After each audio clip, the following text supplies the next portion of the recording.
por encía. ¿Qué más? Ligamento, cemento, nos toca hueso alveolar, ¿no? Como último componente, como último tejido de los frontales y también como último tejido de los de soporte, ¿no es cierto? Entonces, pues, es el proceso alveolar, ya, o es la apófisis alveolar, tiene esas denominaciones. Y entonces, ¿a qué va a corresponder? Si llamamos alveolos, si está relacionado a los dientes, mientras existan los dientes, tendremos un proceso alveolar, ¿no? Si no existan los dientes, ya no tenemos un proceso alveolar. Los niños, los bebés que no tienen ningún diente, ¿tendrán un proceso alveolar? A ver, empezamos con el análisis. ¿Tendrán o no tendrán un proceso alveolar? ¿Tienen o no tienen dientes? ¿Quién dice tienen? Levante la mano. Ya se va acobardando. Tienen dientes. Que no hayan erupcionado es otra cosa, ¿no? Tienen dientes, nacen con dientes, ¿cierto? ¿Sí? ¿Ya? Pero no están erupcionados, ¿no? Pero tienen dientes. Entonces este hueso se está también formando allí, de cierta manera, ¿no? Con estas piecitas. Recordemos de dónde viene un poquito el hueso alveolar, ya lo hemos dicho cuando estábamos viendo lo de la formación o de la embriogénesis, ¿sí? De la encía, de dónde venían los tejidos de soporte, ¿no? Entonces, cemento, ligamento y hueso, que se forma de dónde? A partir de la prolongación de la vaina de Hervey, ¿no es cierto? De la vaina de Hervey.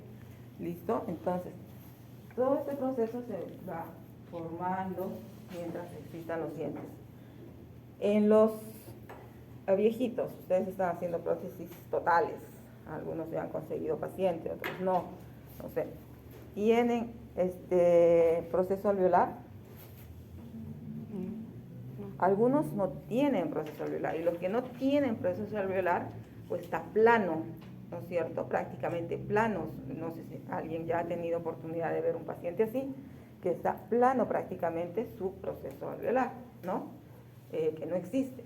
En cambio hay otros con rezagos de proceso alveolar porque o recién le han hecho las extracciones o pues su biotipo hace que se mantenga todavía cierto proceso alveolar, pero eso va desapareciendo conforme va avanzando el tiempo, ¿no? Entonces, pues, en realidad es la prolongación del hueso de la maxila, del hueso de la mandíbula, ¿no? Que va a contener los alvéolos, las cavidades para los dientes, ¿no? Entonces, se continúa insensiblemente del cuerpo basal, ¿no? Con este hueso alveolar, ¿ya? Se continúa, es una prolongación, ¿listo? Bien, entonces vemos hasta dónde es nuestro hueso basal, ¿no? Y dónde está. Va a depender el tamaño, la longitud de este hueso alveolar, pues del tamaño de las raíces, ¿no es cierto? De la dimensión de nuestras piezas dentales, ¿eh? Entonces, de eso va a depender cuán amplio es. Vamos a ver la macroanatomía, ¿ya? ¿Qué cosas vamos a poder nosotros ver a simple vista o a percibir a simple vista? Pues van a ser los alveolos, ¿no? Tabiques y tablas óseas, ¿no? Alveolos, las cavidades, ¿no? Los tabiques, ¿ya? Y tablas óseas, ¿no? Vestibular, lingual, ¿no? O palatino, vestibular y palatino. Entonces, eso es lo que nosotros vamos a poder apreciar, ¿no? Vestibular, lingual y pues algunos tabiques que también nosotros tenemos. Hueso basal, todo el resto. ¿Listo? Bien. Vamos a identificar. Entonces, tenemos el hueso alveolar propio o la cortical interna, ¿no? Una cortical interna. es una delgada capa. Bueno, ya vamos a ver que va a revestir la parte interna pues, de esta cavidad, de este alveolo, ¿no? Entonces, tenemos un tabique interradicular, ¿ya? Tenemos un tabique interalveolar, perdón, ¿ya? Tenemos un hueso esponjoso acá, ¿no? Hueso esponjoso. La cresta alveolar, ¿no? Entonces, eso es muy importante que ustedes tengan en conocimiento. Es donde se une, digamos, el hueso alveolar propiamente dicho con la cortical, sea vestibular o sea la lingual o esta parte intermedia, es la periferia, ¿no es cierto? Es el contorno superior del alveolo, ¿ya? Ese es el contorno superior del alveolo. Cresta es la cima, ¿no es cierto? ¿Ya? De este hueso alveolar, ¿ya? Entonces, eso es muy importante que esa definición la tengan muy presente porque la tenemos que usar al momento de hacer interpretación radiográfica para ver la pérdida de hueso, ¿ya? Entonces, bueno, esto obviamente es nuestro agujero mentoniano, ¿no? Entonces, tienen para identificar allí estas partes. Vamos a ver el alveolo. ¿Qué observan acá? ¿Cómo lo podrían definir? ¿Qué pudieran decir del alveolo en general? A ver, observación. Una cavidad. Una cavidad, ¿ya? ¿Qué más?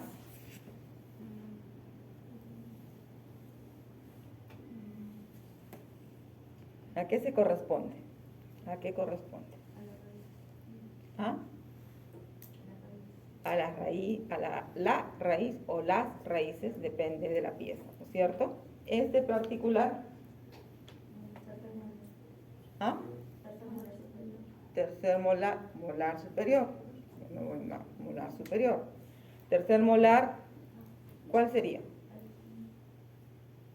De manera más regular es un molar superior, ¿no? Tenemos tres cavidades, ¿no es cierto? Tenemos tres cavidades. Entonces podría ser un molar superior. Un tercer molar, a ver si recordamos un poquito anatómicamente, el superior tiende a fusionar sus raíces y el inferior puede tener tres raíces, pero aseguro que puedan tener dos y dos con algo, que cada una se subdivide, ¿no? Entonces, tenemos que ver eso, ¿ya?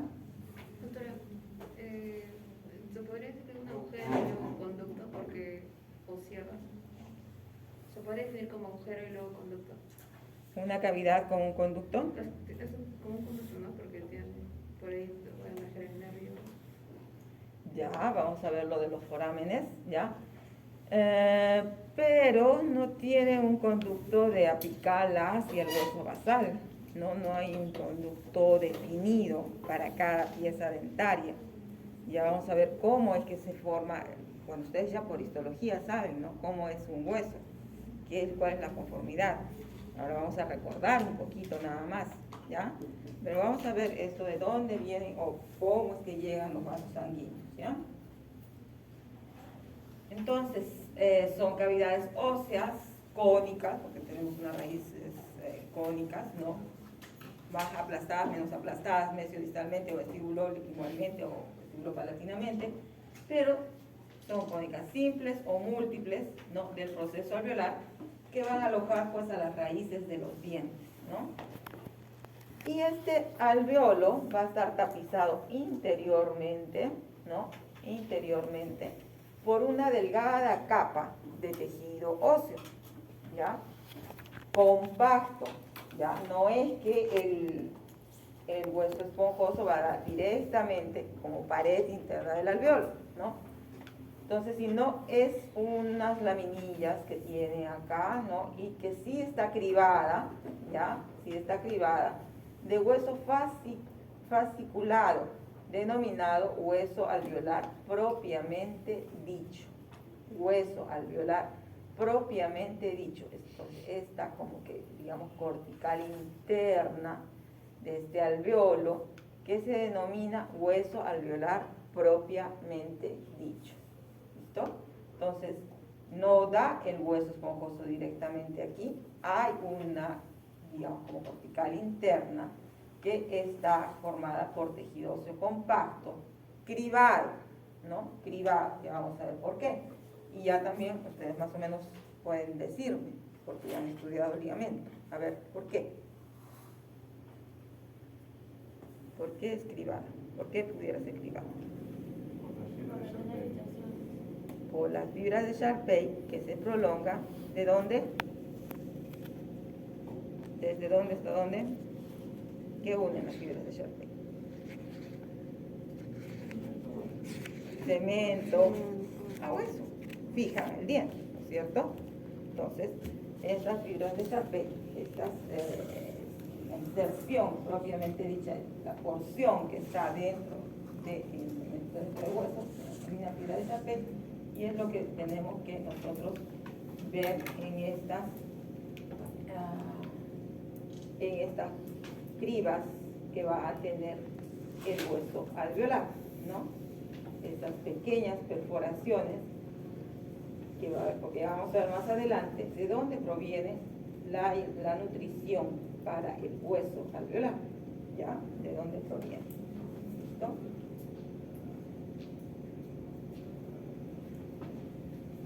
Veamos, ¿qué sería el número 1? Esta parte celestita.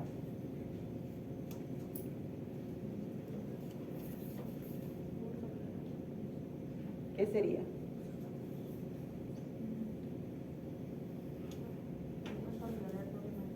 Hueso alveolar propiamente dicho. Ya. Acá.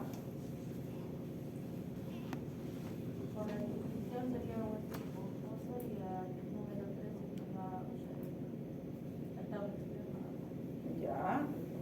Los nombres están participando. Entonces, 1, hueso alveolar. Sinónimos: hueso alveolar propiamente dicho, pared alveolar, lámina cribiforme. Sinónimo radiológico: lámina dura. ¿Ya? El 2 tenemos el hueso esponjoso, ¿no? Y el 3, el hueso compacto, que va a estar constituida por la tabla alveolar, ¿no? Por la cortical o tabla alveolar. ¿Listo? ¿Ya? Ok. En algunos van a encontrar como 1 como cortical interna, ¿no? Como cortical interna, digamos. ¿Ya? Doctora, entonces, no todo el proceso es como hueso alveolar. ¿O sí? Todo esto es proceso alveolar. Todo es proceso alveolar. Pero hueso alveolar sería solamente la... Hueso alveolar propiamente dicho. Hueso alveolar propiamente dicho. ¿Ya? Hueso alveolar propiamente dicho es esta partecita. Esta celeste. Lo celeste. Propiamente dicho.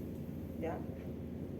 Esa extensión, por favor. ¿Ya? Pero todo esto es el hueso alveolar. ¿Ya? Que tiene estas 3 partes: el hueso alveolar propiamente dicho, el hueso esponjoso y la tabla cortical. ¿Ya? La cortical alveolar. ¿Ya? Con la tabla alveolar. Pueden pasar, pero no les va a valer la asistencia.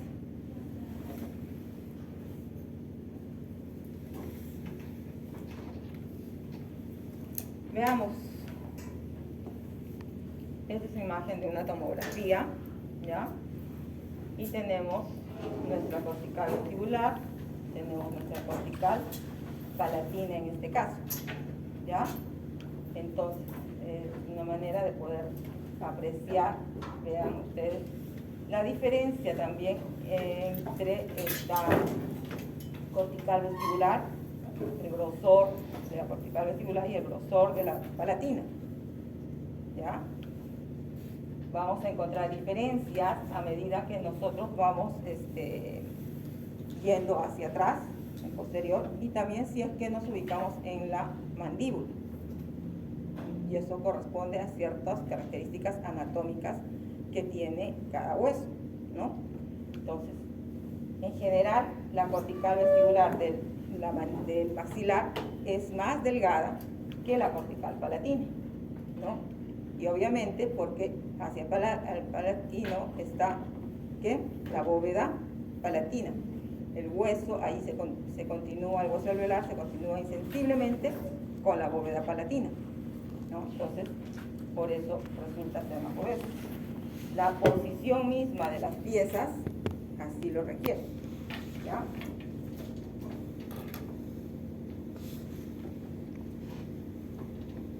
Veamos las corticales, estas que les estoy mencionando, ¿no es cierto? Vean ustedes cuán delgada puede llegar a ser, ¿no? Va a depender también de la posición de la pieza dentaria, del alineamiento que tenga cada persona, ¿no? Entonces va a haber mayor o menor grosor. Mayor grosor la vestibular si es que la pieza obviamente está palatinizada, ¿no?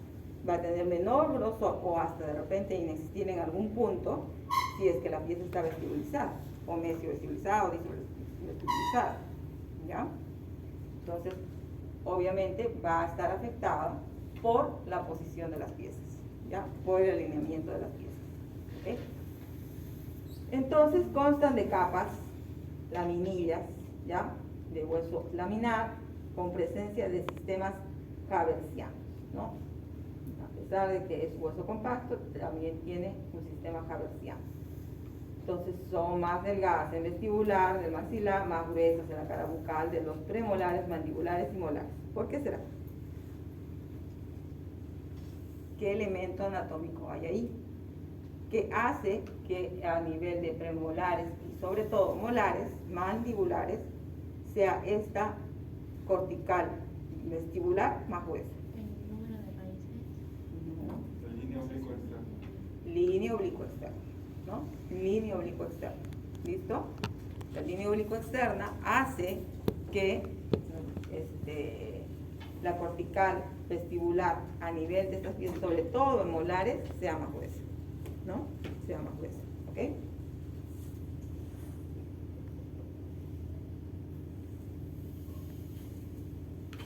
Entonces tenemos nuestra cortical, ¿no? Que este es obviamente el maxilar, que hacia la parte anterior, hacia la línea media, obviamente es más delgada que al nivel de molares, ¿no? Porque acá se va a definir mucho más la bóveda palatina. Y en cambio vestibular ocurre lo mismo, pero a nivel de premolares y molares es un poquito más ancha que a nivel de incisivos, ¿no? Es un poquito más ancha que a nivel de incisivos, ¿ya? Y acá, en la parte anterior, en incisivos, es delgada también, ¿no? Tanto por vestibular como por lingual, pero esto se va engrosando hacia atrás. Obviamente, este grosor de tabla lingual es mucho menor que el grosor de tabla vestibular, ¿ya? Por la presencia de esta línea oblicua externa, ¿no? Entonces, vean ustedes, también, obviamente, la posición de las piezas va a hacer que este grosor varíe, ¿no? De acuerdo a cada paciente, a cada caso.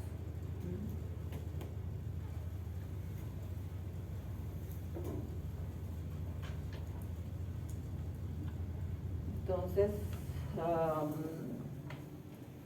delgada acá en las partes anteriores, molares más gruesas, ¿ya? Veamos la cresta alveolar, ¿no? La cresta alveolar, a ver.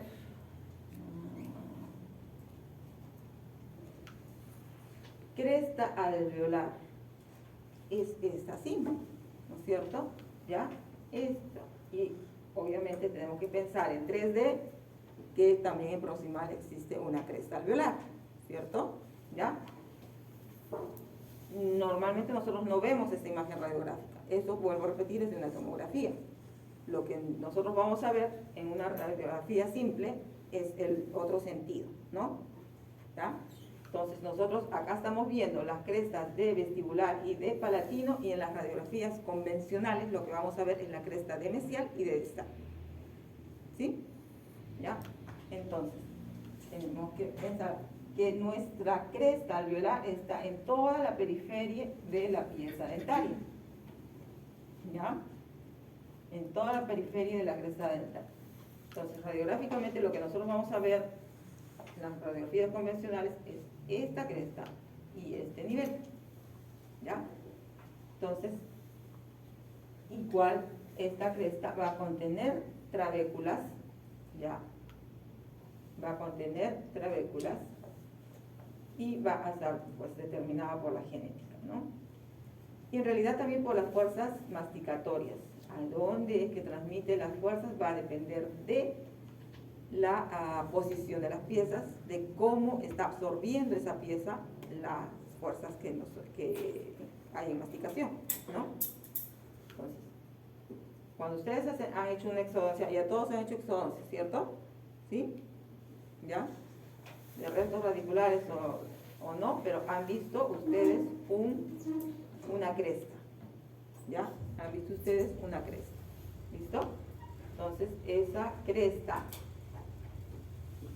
cuando no es que ustedes hayan tenido que hacer una remodelación porque han hecho exodoncia de restos radiculares para confección de una PPR, ¿no? O peor, de una total, entonces estas crestas se tendrían que mantener, ¿no? Para que el hueso tenga opción a regenerarse hasta ese nivel y que no ocurra defectos que haya como cavidades en el hueso, ¿no? Entre una y otra pieza que permanece. ¿Listo? Entonces, cuando ustedes hacen una exodoncia, tienen que ser conservadores, tienen que tener cuidado. Sus exodoncias tienen que ser atraumáticas, ¿ya? Eso quiere decir que conserven las tablas vestibular, las tablas palatino-lingual, para que el hueso pueda, este alveolo, pueda llenarse de hueso, ¿ya? Si nosotros, ustedes tienen algún accidente y se lleva un poquito de tabla, un poco de tabla, ya se está creando un defecto. Ya se está creando un defecto. ¿Listo? Tener conciencia también que en el momento de hacer este tipo de exodoncias en pacientes que solo les quedan esos restos radiculares, ¿no? Que las tablas de repente van a estar delgadas, porque va a ser un biotipo delgado, ¿no? Y que pueden quedar movidas, adheridas al periósteo, pero ya movidas, ¿no? Y que no, y al ser tan pequeñas y de repente quedan muy movidas, no va a regenerarse y le va a molestar al paciente. Ustedes han sacado toda la raíz, acá está su raíz, ya está, pam, y cierran. Pueden hacer la sutura o pueden dejar sin sutura, no sé, pero quedaron pequeños trozos de hueso que están no flotando en medio del alveolo, pero porque están adheridos parcialmente al periósteo, y que después eso le va a molestar al paciente y que no le va a dejar cicatrizar bien. ¿Ya? Entonces, a veces se encontraba hasta varios de estos pequeños trozos de hueso, y sobre todo la vestibular. Por eso tienen ustedes que ligar, analizar y ver dónde yo puedo examinar con más concienzudamente de que me han quedado estos pequeños trozos de tabla, ¿no? Y tengo que ir a vestibular antes que palatino, ¿no? Para verificar esto. ¿Listo? ¿Ya? Para ver si no me ha quedado algún pequeño trocito, porque eso no va a dejar cicatrizar. ¿Ya? Eso no va a dejar cicatrizar. Entonces yo tengo que retirar. Ya, caballeros, se produjo este accidente, entonces tengo que retirar esos pequeños trocitos de hueso, desprenderlos del periósteo, no hacer que haya espículas con mi lima de hueso. Tengo que limar pues esas puntas, ¿no?, que puedan haber quedado, para que los tejidos caigan, ¿no?, encima de lo que del hueso restante, ¿no? Entonces, a tener mucho cuidado en el momento de las exodoncias. Entonces, placa cortical, hueso alveolar propiamente dicho, se encuentran en la tabla, en la cresta alveolar, ¿no? Se encuentran en la cresta alveolar. La parte interna, que es el hueso propiamente dicho, con la tabla externa, o sea, del otro lado, se van a encontrar en esta cresta alveolar. ¿Listo? Vean ustedes. Y esta cresta va a ser así, dependiendo del biotipo, dependiendo de la pieza.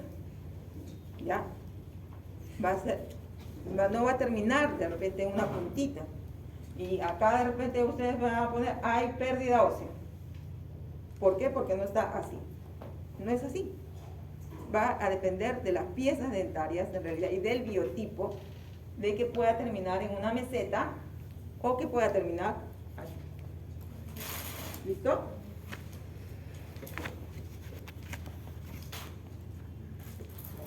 Entonces, tablas vestibulares y linguales de las diferentes piezas. Vean ustedes cómo hacia los molares esta línea oblicua externa pues se manifiesta más todavía, ¿no? ¿Ya? Entonces, esta formación, esta profundidad va a determinar que en muchos casos esté mucho más cercano y que no haya que hemos dicho, a ver, ¿a qué correspondería eso?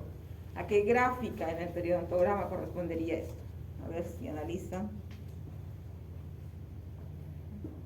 ¿Qué les he dicho que se presenta más o que les deben haber dicho que se presenta más hacia los terceros molares sobre todo?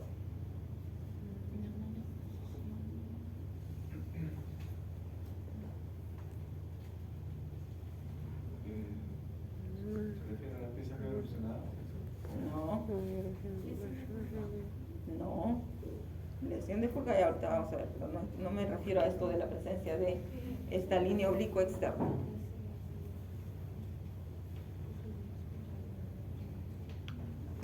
Vean ustedes, ¿qué hemos dicho? ¿Cuánto espacio hay acá, de aquí a la corona?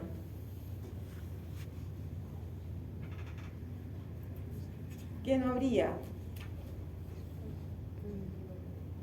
¿Qué color usan menos en el periodontograma? Verde. ¿Y por qué sería que yo tendría que usar el color verde acá? Por el tamaño.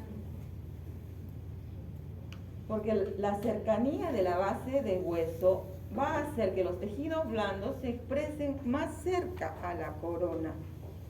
Entonces yo de repente no voy a tener encía insertada adecuada. Entonces, ¿por qué? Por la presencia de esta línea oblicua externa en algunos pacientes mucho más cercana a la corona de la pieza, como en este caso que están graficando acá, ¿no? Cuando esta línea oblicua externa está un poco más baja, entonces yo sí voy a poder tener un ancho de encía insertada más o menos adecuado, ¿no? Para la zona. ¿Listo? Entonces, analicen, piensen, ya, apliquen las cosas, interrelacionen las cosas. De esto estoy hablando cuando en el examen les voy a pedir que analicen. No hacer cosas que yo les he dictado o que yo les he puesto acá directamente, sino que tienen que analizar los conocimientos que ustedes ya tienen de anatomía, de fisiología, de todo. En periodoncia tienen que interrelacionar los datos de todas las ciencias básicas. Así que por favor, analicen. ¿Listo? Veamos el hueso trabecular, ¿ya? Hueso trabecular o esponjoso, ¿listo? Lleno de trabéculas, lleno de espacios medulares, ¿no? Todos los espacios medulares están aquí entre las trabéculas. Entonces, pues va a ocupar la parte central del proceso alveolar, ¿no? Entonces, está dispuesto en laminillas, pero con sistemas haversianos en las trabéculas más grandes, ¿ya? En las trabéculas más grandes. Entonces, estos espacios están ocupados por médula amarilla, ricas en células adiposas, pero también habrá médula roja o hematopoyética. Hay dos tipos de médula, ¿cierto? ¿No? La amarilla, que va a generar más hueso, la roja, que es la que forma, al decir hematopoyética, ¿qué digo?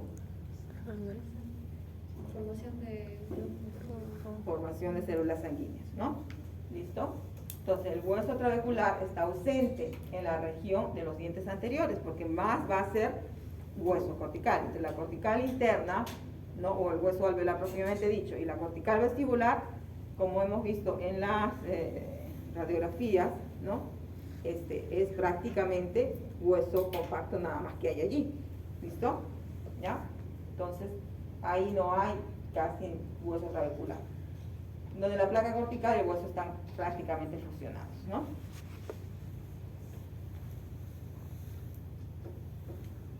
Entonces se va a encontrar este hueso esponjoso entre los tabiques, ¿no? Entre los tabiques interrentales, muy poco en las tablas vestibular palatina, ¿no? Y bueno, va a contener trabéculas óseas, cuya arquitectura y dimensiones están determinadas por la genética, biotipo, ¿no? Por el biotipo grueso o delgado, mixto que pueda tener el paciente. Entonces va a haber más o menos cantidad de trabéculas si tenemos un biotipo delgado o grueso, ¿no? Entonces, de eso también va a definirse. Va a ser,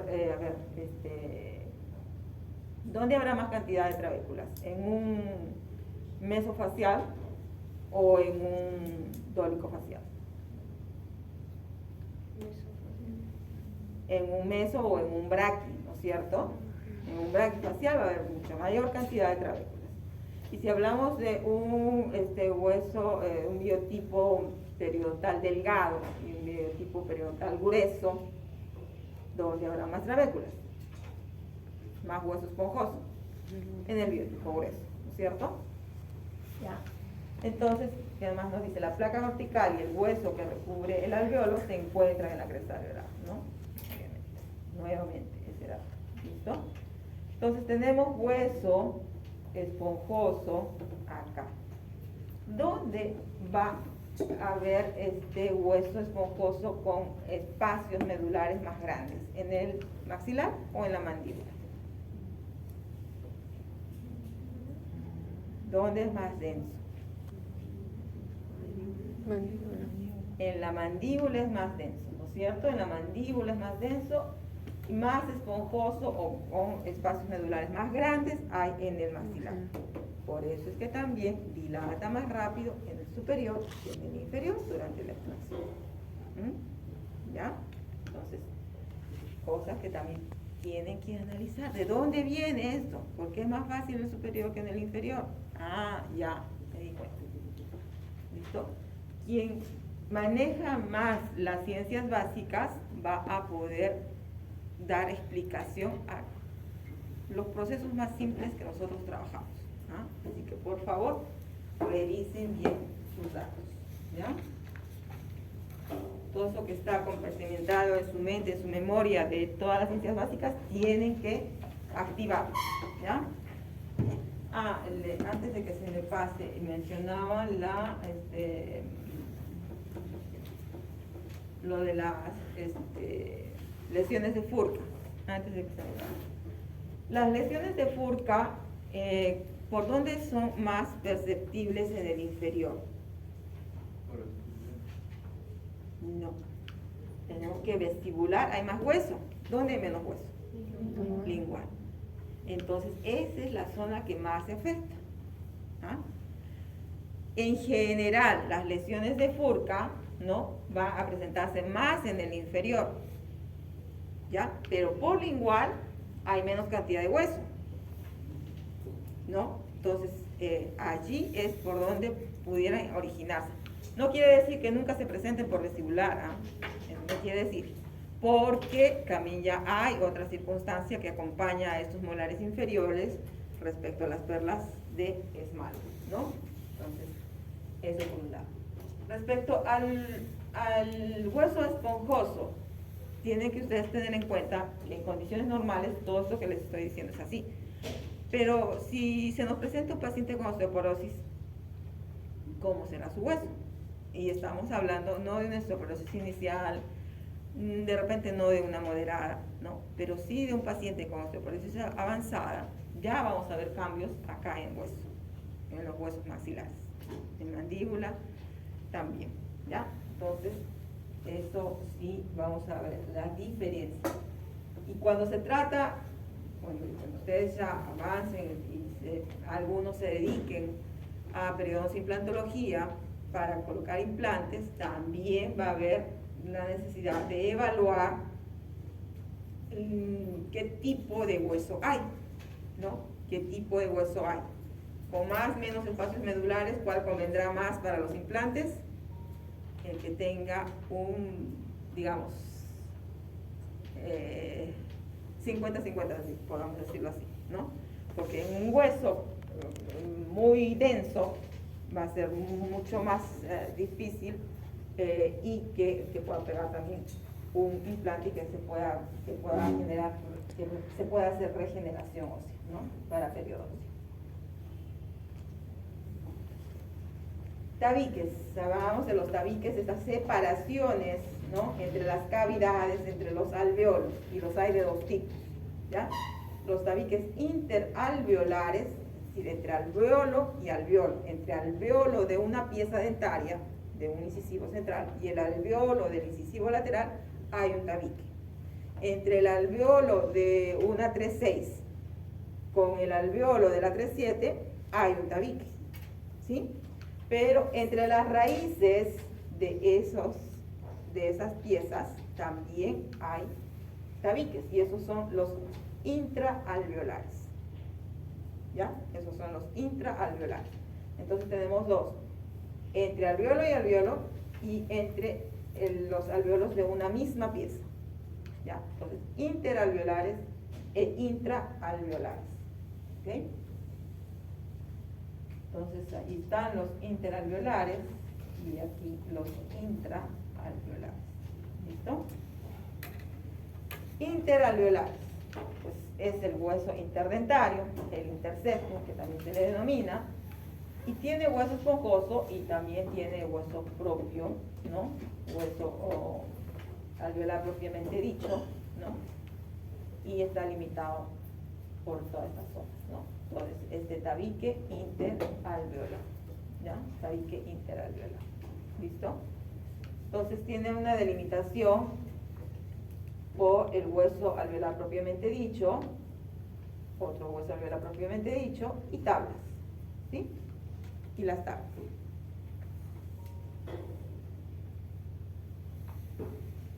Aquí está este hueso alveolar, ¿listo?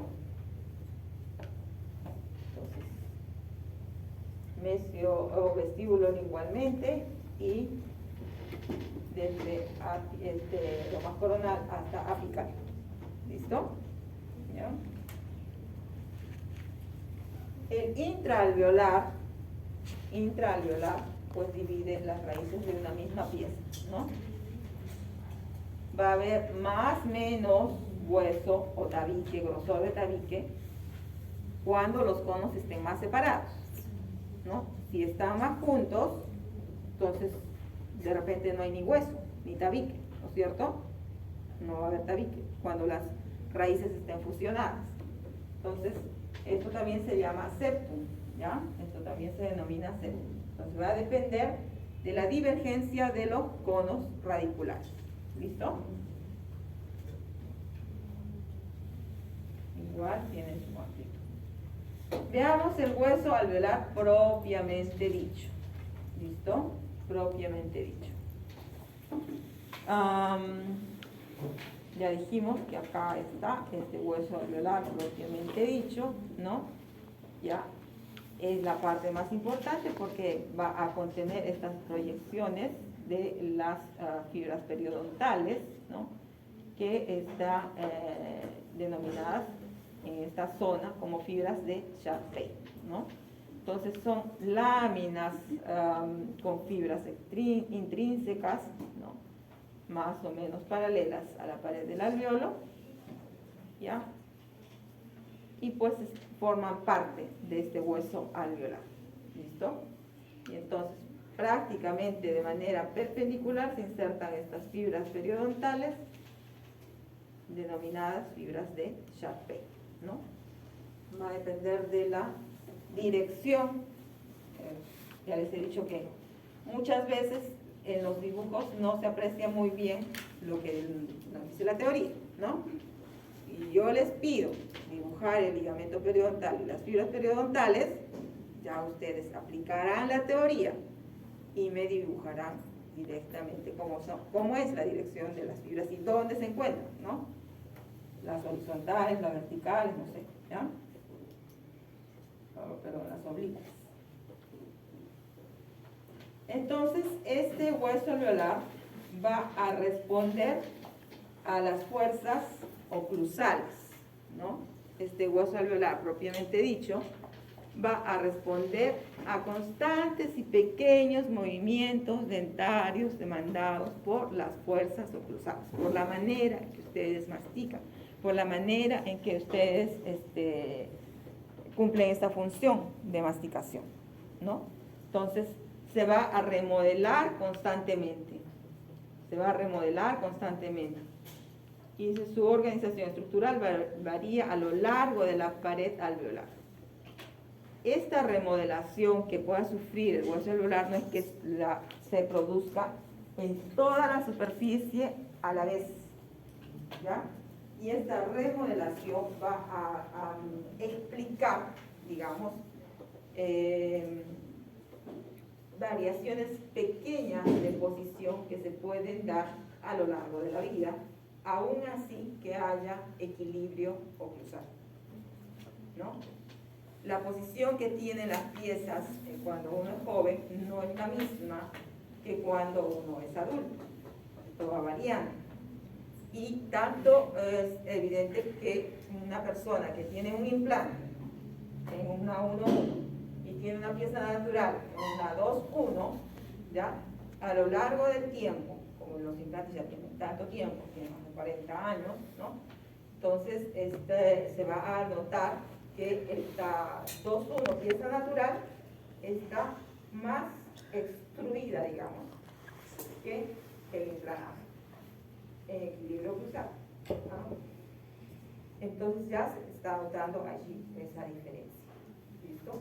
Es evidente, se ha evidenciado más todavía en estas circunstancias que tenemos implantes colocados que no varían por nada su posición porque no tienen ligamento periodontal, no tienen hueso alveolar. ¿Listo? Entonces no varía nada. Entonces, ¿de dónde se forma? De la vaina de Hewitt, ¿no? A partir del folículo dental, junto con el ligamento periodontal, y el cemento se forman a partir de allí, ¿no? Las demás estructuras del hueso alveolar se forman y regulan de forma similar que en otros sitios anatómicos, ¿no? Entonces, el hueso alveolar propiamente dicho se forma a partir de allí. Tiene un rápido recambio cada 45 días. Cada 45 días. Y por eso también se pierde en ausencia de la pieza dentaria. Y esta pérdida no es de un día para el otro. ¿Ya? No es una pérdida de un día para el otro. ¿Cada cuánto es?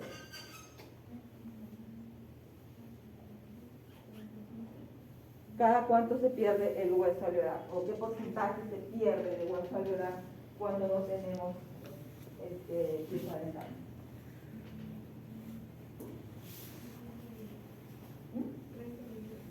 ¿Qué porcentaje se pierde de hueso? ¿Cuántos milímetros se pierde de hueso al año? No soy bien.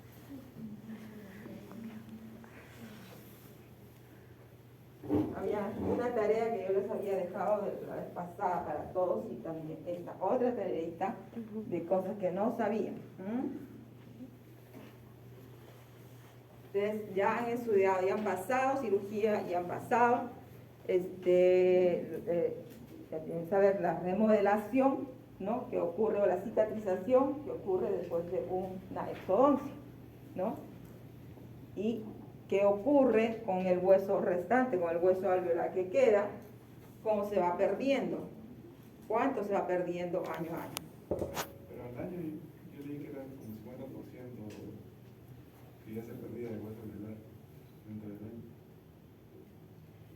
O sea, a ver, va a depender de la persona, va a depender del biotipo, de la genética de esa persona, pero no se pierde 50% si es que las crestas, si es que las paredes, si es que las corticales se mantienen.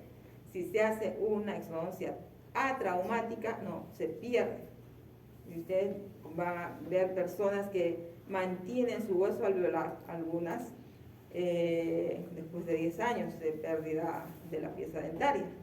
En cambio hay otras que lo pierden mucho más rápido, va a depender de la genética, pero en promedio se pierde 1 a 2 milímetros de hueso alveolar por año, ¿no? Después de la exodoncia, ¿no? Después de la exodoncia. No, perdón, 0,5 por año. Entonces hay interdependencia entre los tejidos periodontales, ¿no? Hay interdependencia. Si no existe ya el ligamento periodontal porque se extrajo la pieza dentaria, lo que va a quedar es el hueso alveolar, pero ese hueso alveolar se va a ir perdiendo en el tiempo, ¿no? Se va a ir perdiendo en el tiempo. ¿Listo? Entonces, juntos, cemento, ligamento, hueso alveolar, como tejidos periodontales de soporte, van a funcionar como una unidad, ¿no? Van a funcionar como una unidad. A ver, tampoco va a haber encía libre, tampoco va a haber realmente una encía insertada, porque tampoco ya existe pieza dentaria, ¿no? Pero sí va a haber un tejido insertado, adherido, que pudiéramos llamar encía, ¿no? Sobre el reborde alveolar. No va a ser todo mucosa. El reborde alveolar está revestido también por tejido que está insertado, ¿no? Tejido blando que está insertado. Si fuera blando, no pudiéramos, o libre de inserción, no pudiéramos hacer nuestras prótesis removibles, ¿no? Entonces vean, se observa muy bien acá, acá en la proyección, pero tenemos un reborde alveolar, ¿no? Residual, después de las exodoncias, y vean dónde está nuestra, que ya está un poco reducido, porque vean ustedes, dónde está la línea, ¿cómo se llama esta línea? Mucogingival, ¿no? Esta línea que divide los tejidos insertados de los blandos. Nosotros vamos a poder colocar una removible hasta aquí. No. Tenemos que hacer nuestro sello periférico acá, ¿no es cierto? De acuerdo a la movilidad que nos dé los tejidos blandos, los labios, los carrillos, las mejillas, ¿no? Y va a ser más difícil si encontramos bridas por acá, ¿no? Que se tienen que eliminar. Entonces, y vean ustedes, no se me vuelvo a repetir muy bien, pero acá está este hueso alveolar. Vean ustedes cómo está, más o menos a este nivel, acá. ¿Cuándo debió estar dónde? Aquí. Entonces, puede ser resultado de varias cosas. Que las exodoncias puedan haber sido traumáticas y que se haya llevado a encuentro el hueso alveolar, las corticales de esas piezas. O malos diseños de prótesis removibles, ¿no? Malos diseños de prótesis removibles. O malos materiales para las prótesis removibles. Hubo un tiempo en que se hacía esas prótesis flexibles, como blanditas, que no molestaban al paciente. No le molestaban, pero todo lo de hueso que se perdía. ¿No? Todo lo de hueso que se perdía. Entonces, la cantidad, la conservación del hueso alveolar, más allá de hacer una simple exodoncia, va en la responsabilidad que tienen ustedes como profesionales, que van a tener como profesionales, de conservar los tejidos que quedan. Por eso la necesidad de hacer exodoncias atraumáticas. ¿Ya? Veamos remodelación del hueso alveolar. Como les dije, no es algo estático, son tejidos que se van remodelando en el tiempo, y obviamente quien tiene brackets ha visto y ha percibido la modificación de la posición de sus piezas dentarias, y eso no es porque solo los dientes se están moviendo, sino porque hay un hueso que lo soporta. Si las piezas dentarias no tuvieran suficiente hueso o una buena calidad de hueso, o conservar el hueso que tienen, no sería posible el movimiento dentario. ¿Ya? Los dientes se mueven porque hay hueso y hay ligamento. Si los dientes estuvieran fusionados directamente al hueso, sin ligamento, no hubiera posibilidad de movimiento dentario. ¿Ya? Si hay anquilosis, no hay posibilidad de movimiento dentario. Entonces, debe haber ligamento para que las fuerzas se puedan manifestar en zonas de resorción y zonas de aposición, ¿no? Donde hay presión, hay resorción, y donde hay tensión, va a haber formación de hueso. La teoría más simple que les puedo dar para la remodelación del hueso, ¿no? Entonces, similar a la del hueso general, sin embargo la resorción es asincrónica. Entonces, no en todo el ligamento, en todo el proceso alveolar se produce esta remodelación a la vez, ¿no? Entonces, y que la inserción del ligamento periodontal se va a perder solo de manera focal y por periodos de tiempo donde hay presión, donde están las zonas de presión. Entonces, va a depender de la dirección de las fuerzas que se den para que se dé esta remodelación de hueso. ¿Listo? Para que se dé esta remodelación de hueso. Entonces, la formación de hueso es a lo largo de la vida. A diferencia de otros tejidos dentarios, ¿no? De tejidos dentarios que solo se forman una vez y punto. Por ejemplo, ¿cuál? El esmalte se forma solo una vez, ¿no? No hay formación a lo largo de la vida. ¿Qué otro tejido se puede formar a lo largo del tiempo? A ver. Otro tejido dentario que se forma a lo largo del tiempo. Dentina. Dentina, muy bien. ¿Otro más? El cemento también. Cemento también, ¿no es cierto? ¿Ya? Entonces, pues, este hueso alveolar va a sufrir un constante remodelado fisiológico, porque siempre va a estar en función, siempre va a haber masticación, ¿no es cierto? Si existen los dientes y nosotros tenemos dientes, es porque masticamos. En nuestra evolución hemos ido perdiendo, en la evolución del hombre, se ha ido perdiendo el cuarto molar. Ya es irregular la presencia del tercero. ¿Cómo seguiremos evolucionando? No sé, ¿no? Dependiendo de nuestros hábitos alimenticios. Dependiendo de nuestros hábitos alimenticios. Entonces, pues, con la dentición primaria, ¿no? Se va a resolver por completo, junto con las raíces de los dientes deciduos, ¿ya? Luego, dice, se vuelve a formar nuevo hueso alveolar para albergar las raíces de los dientes definitivos. Y durante este proceso, no solo se forma y destruye hueso, sino también que se remodela para adaptarse a la posición que van a tener estas piezas dentarias, de acuerdo a la genética, de acuerdo a los hábitos que puedan tener las personas, de acuerdo a la respuesta a las fuerzas masticatorias. Porque también a los hábitos. No sé si han visto a un niño o personas mayores que tienen problemas de succión, no solo de dedos, sino también de elementos, ¿no?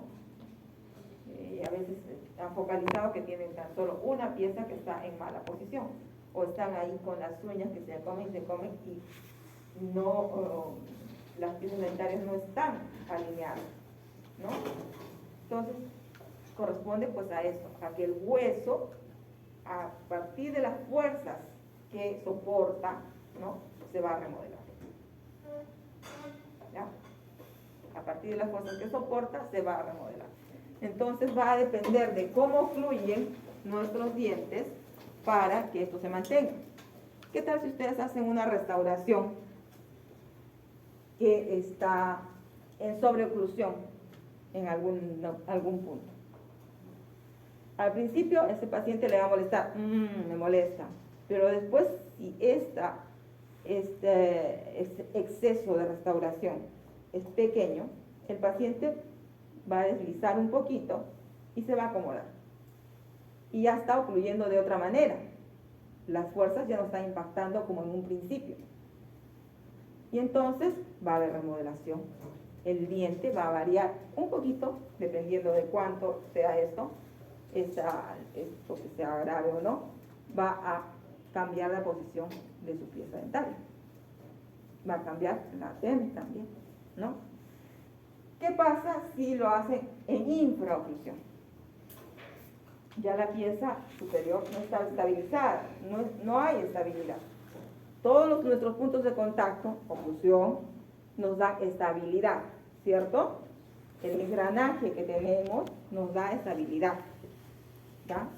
Pero si no hay, yo lo hago una meseta, no recupero anatomía, no hago mis cúspides, no hago mis vertientes, no hago mis fosas, no hago mis surcos, no hago mis, no sé, a ver, ¿qué más?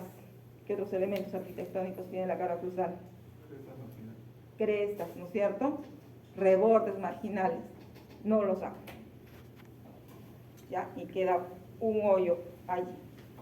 Entonces, el diente superior y el inferior van a migrar un poquito para encontrarse. De repente, no así, de repente así, así.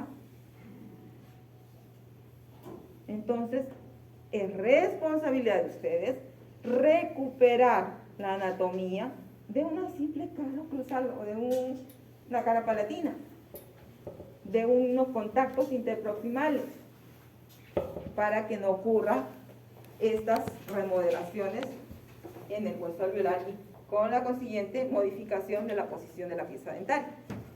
¿Ya? Entonces, pues, hay zonas de aposición, zonas de resorción que se puedan presentar. Quien vaya a estudiar ortodoncia va a estudiar con mucho más detenimiento todos estos procesos y todas las teorías que hay sobre movimiento dental, ¿no? Pero que todas tienen que estar dentro de los límites fisiológicos que se tengan que respetar para que no haya pérdidas o resorciones externas en las raíces, ¿no? Para que no se pierda, ¿ya?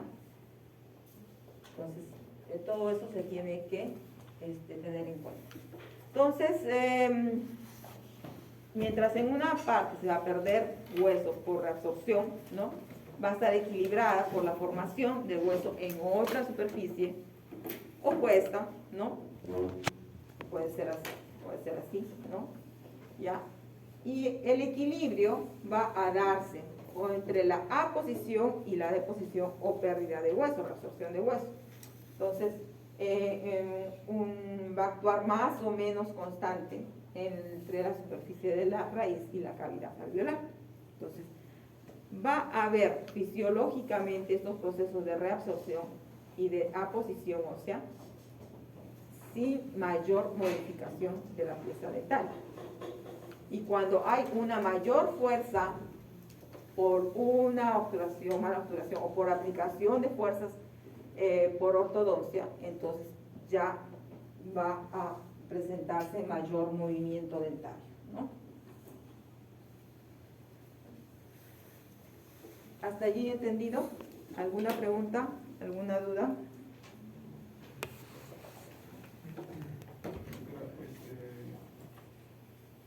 No sé si está bien que diga que el cemento no se, ellos por sí mismo no tiene resorción, o sea, como que está el osteoclasto, pero el cemento no tiene, digamos, cementoclasto, algo así. No, sí. El cemento ya han mencionado que se forma a lo largo de toda la vida, ¿no? Ah, pero formación, pero también También tiene su equilibrio. Cuando no hay este equilibrio, hay formación de cementomas, ¿no? Se forman los cementomas, ¿listo? Cuando no existe este equilibrio.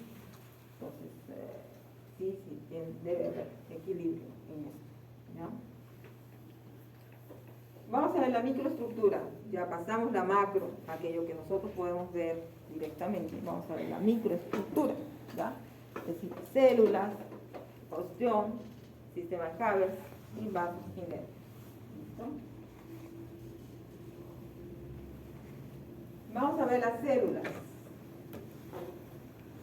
Tenemos osteoblastos, osteocitos y osteoclastos. Entonces, aquellos que forman y aquellos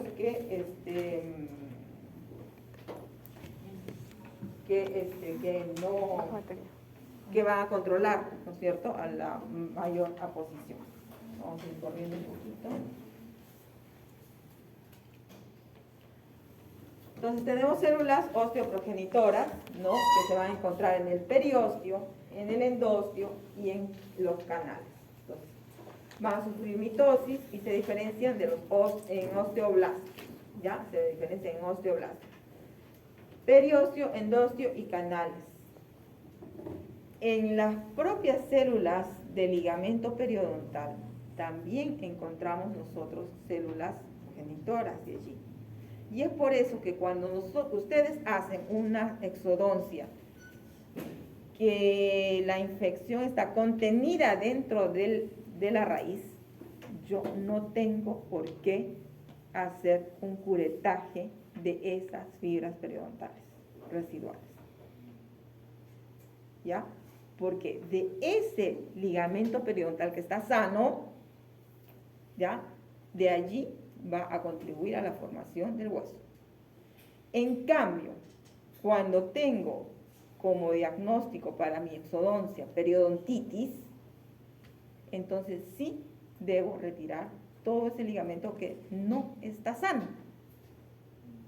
Más si hay granulomas, más si hay procesos apicales o laterales, no sé. Entonces tengo que retirar todo ese tejido de granulación para que pueda cicatrizar mejor, para que no exista la infección y para que no haya sangrado. Porque si dejo ese tejido de granulación allí en una pieza periodontizada, el paciente va a sangrar y va a sangrar y va a sangrar. Yo tengo que retirar todo ese tejido de granulación, ¿ya?, que contiene todas las bacterias, que contiene mucho vaso sanguíneo, ¿ya?, porque hay una infección, hay una inflamación, para que pueda cicatrizar mejor. ¿Ya? Y tengo que sentir que el hueso me queda limpiecito con el curetaje que yo hago, ¿ya? Pero cuando la infección está contenida dentro de la raíz, ya no ha salido de allí y tengo un ligamento sano, ese no lo tengo por qué curetear. Y vamos a ver ahora que para que un alveolo llene de sangre, de coágulo, no tengo que estar raspando las paredes de la raíz, ya, en búsqueda de sangre, sino de dónde vienen los vasos sanguíneos, los principales vasos sanguíneos que han estado irrigando la pieza dentaria, ¿ya? Porque vamos a ver también de dónde proviene, a dónde van los vasos sanguíneos del ligamento, ¿ya? Entonces, tenemos las células osteoprogenitoras, tenemos los osteoblastos, ¿ya?, que son células osteogénicas primitivas, van a producir colágeno, otras sustancias orgánicas, no sufren mitosis, a diferencia de los osteocistos, ¿no? Entonces, estos derivan de los osteoblastos, van a quedar incluidos en la matriz orgánica ¿ya? Perdón, a diferencia de las osteoprogenitoras, que sí sufren mitosis. Y mantienen actividad cotidiana del tejido óseo, ¿ya? Y los osteoclastos, pues estos sí van se desarrollan a partir de monocitos, intervienen en la resorción ósea, ¿listo? En la resorción ósea. Matriz orgánica, similar a otros tejidos que también forman matriz orgánica. La matriz orgánica del tejido óseo, ¿no? Tiene tejido colágeno y el componente orgánico es abundante en 80 a 90%, es el de tipo 1 y el 95% tipo 3 y tipo 3 y 2. Dentro de otras proteínas no colágenas se van a encontrar proteoglicanos, osteocalcina, osteopontina, cieloproteína, son proteínas que van a ayudar en la formación de hueso, en la remineralización, ¿no? Componente mineral, principalmente calcio, fosfato, sales minerales, en forma de cristales de hidroxiapatita, en un 65 a 75%, ¿no? Esto ya lo sabíamos, ¿no? El hueso tiene más o menos el mismo porcentaje de mineralización que el cemento, ¿no? Hidroxilos, carbonatos, citratos, pequeñas cantidades de iones de sodio, magnesio, de flúor, ¿no? Que van a ayudar. Cuando el hueso se está formando, de frente no está mineralizado, ¿no? Hay un callo óseo, ¿cierto? Entonces, si ese callo óseo no está completamente mineralizado, por eso no se puede ver muy bien en la radiografía.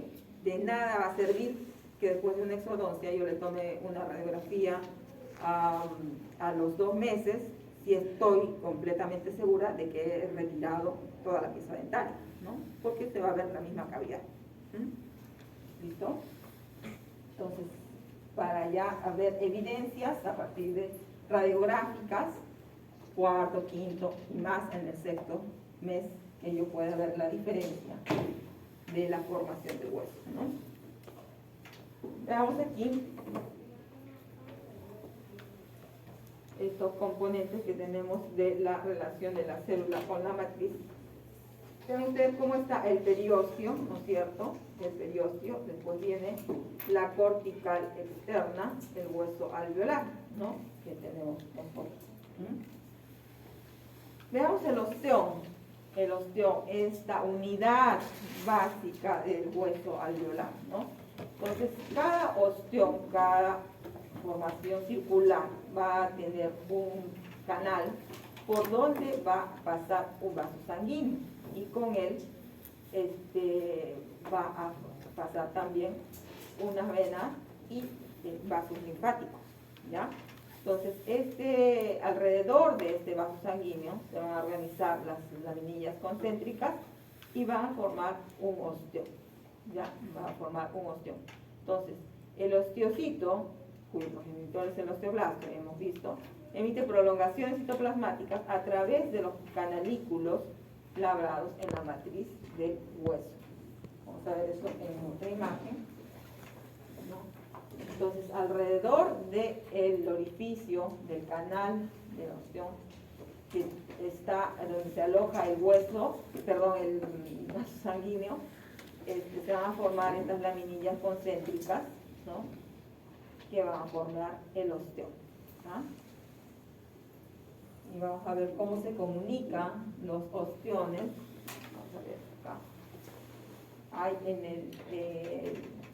el límite del hueso alveolar propiamente dicho, se presentan los osteones, ¿no? Ya, el conducto de Havers, que es el conducto que aloja los vasos sanguíneos, ¿no? Y pues va a haber estas laminillas circunferenciales que van a formar parte también del hueso alveolar propiamente dicho, donde se insertan las fibras de Sharpey, ¿no? Entonces, el sistema de Havers viene a ser el conjunto de osteones, ¿no? El conjunto de osteones. Y sus comunicantes, la manera como se comunica un osteón con otro, ¿no? A través de canalículos, ¿no? Entonces, esto va a va a conducir oxígeno, va a conducir los nutrientes para la vida de este hueso alveolar. Entonces, el canal de Haber, que tiene cada ostión, ¿no?, va a permitir que los vasos sanguíneos, los vasos linfáticos y los nervios viajen entre ellos para la supervivencia y sensibilidad un poco del hueso, ¿no?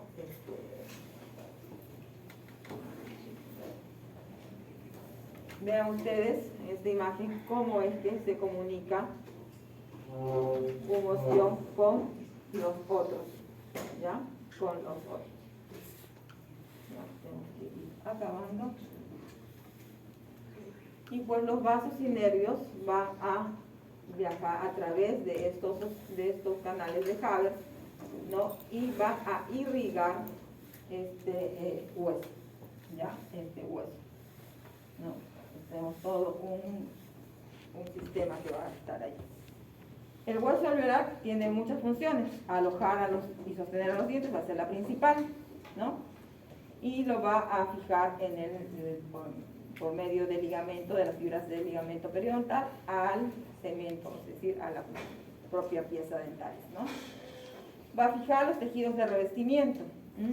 Va a sujetar los dientes durante las acciones de masticación, fonación, deglución de los alimentos y va a disipar las fuerzas masticatorias. La transmisión, la resultante de las fuerzas masticatorias se va a absorber a nivel del hueso alveolar, ¿no? Entonces, absorbe todo ello y las disipa estas fuerzas, ¿no? Va a proteger a los vasos y nervios a través de estos canales de Haber, ¿no? Va a contener el calcio y otras sales minerales y es un reservorio. Entonces, cuando un paciente tiene osteoporosis, lo último que va a perder es acá, en los maxilares. Cuando una persona viene, una señora viene que por su estado de embarazo ha perdido las piezas dentales, no es así. Siempre el dicho de que el bebé me absorbió todo el calcio, es una mentira, ¿no? Que no tuvo suficiente control en su placa bacteriana, ¿no? En la infancia, la médula ósea, el hueso esponjoso alveolar participa en las actividades hematopoyéticas con la formación de células sanguíneas, ¿no? Entonces, que pues va a vertirse al torrente sanguíneo. Defectos ya va a corresponder al biotipo periodontal, ¿no? Van a haber estas pérdidas circulares, digamos, o ovaladas, ¿no? Existiendo cresta alveolar, se van a denominar fenestración, ¿ya? Existiendo una cresta alveolar continua, se van a denominar fenestración. Región aislada de la raíz que no tiene hueso, ¿no? Entonces acá, vean ustedes, y esto depende, generalmente se forma en los de biotipo delgado, por la prominencia de las raíces o por la posición de las raíces, ¿no? En cambio, la dehiscencia también en el biotipo delgado es porque ya no hay hueso, no hay una cresta alveolar continua, sino que vean por dónde se va, ¿no? La cresta alveolar de esta pieza está aquí, ¿no? Y entonces, esto, en el mejor de los casos, la encía sí va a estar cubriendo, va a depender también del grosor de la encía. No sé si habrán visto, han tenido oportunidad de ver caninos así tan prominentes, con raíz tan prominente que se ve realmente, o si ustedes pasan el dedito por allí, el dedo, palpando, entonces se va a ver que es el hueso, la pieza dentaria y no hueso lo que está allí, ¿no? Porque no se ve encía adherida, no se ve encía adherida, es un tejido lábil que parece que mírame y no me toques, ¿no? Que puede estar ahí, ¿ya? ¿Listo? Entonces, a ver, ¿quién está dormido? A ver, no me acuerdo tu nombre, la penúltima de acá. ¿Cuál es A? ¿Qué es A?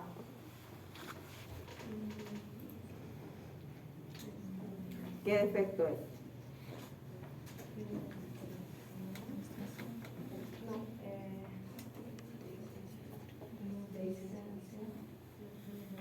dehiscencia.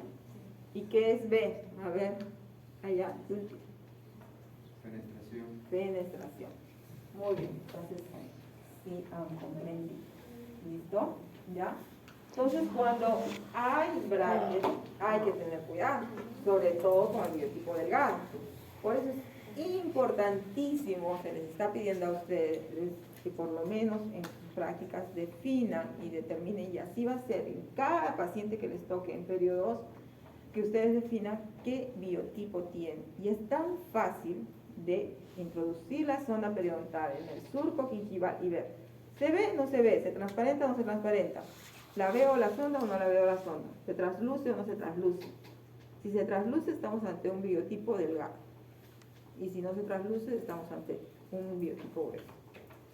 Con un biotipo delgado hay que tener muchísimo más cuidado, desde los procedimientos de periodoncia que vayamos a hacer, hasta trabajar una caries a nivel cervical, porque tengo que tener mucho cuidado con mi tejido gingival, ¿no? Y no lesionarlo, porque se pueden presentar este tipo de problemas después, ¿ya? Así que a tener mucho cuidado, espero que esta clase les haya servido para poder